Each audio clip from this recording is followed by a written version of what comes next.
नितेश तिवारी की बहुप्रतीक्षित फिल्म रामायणम को लेकर दर्शकों में जबरदस्त क्रेज देखा जा रहा है।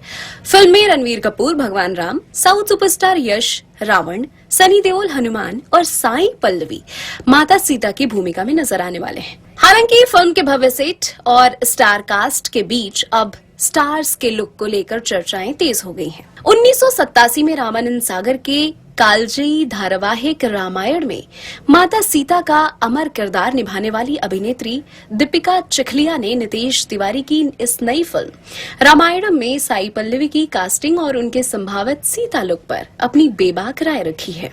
वैरायटी इंडिया संग इंटरव्यू में जब दीपिका चिखलिया से साई पल्लवी के सीता के रोल में चुने जाने पर सवाल पूछा गया तो उन्होंने साई पल्लवी की अभिनय क्षमता की जमकर तारीफ की। दीपिका ने कहा, साई पल्लवी एक बेहद प्रतिभाशाली और बेहतरीन अभिनेत्री हैं। इसमें कोई दो राय नहीं है, लेकिन वह पर्दे पर सीता के रूप में कैसी दिखेंगी ये देखना अभी बाकी है। दीपिका ने शास्त्रों का हवाला देते हुए बताया कि धार्मिक ग्रंथों में देवी सीता के सौंदर्य और शारीरिक बनावट का एक खास वर्णन मिलता है।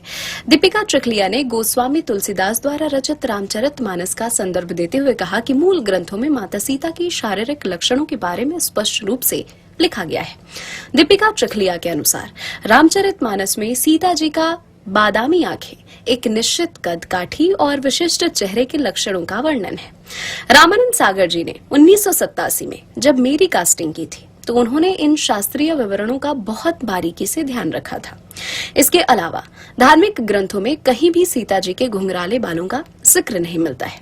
दीपिका के इस बयान को साई पल्लवी के स्वाभाविक रूप से घुंघराले बालों से जोड़कर देखा जा रहा है। उनका मानना है कि पौराणिक किरदारों को पर्दे पर उतारते समय दर्शकों की आस्था और शास्त्रों के विवरण का ध्यान रखना बेहद जरूरी होता है।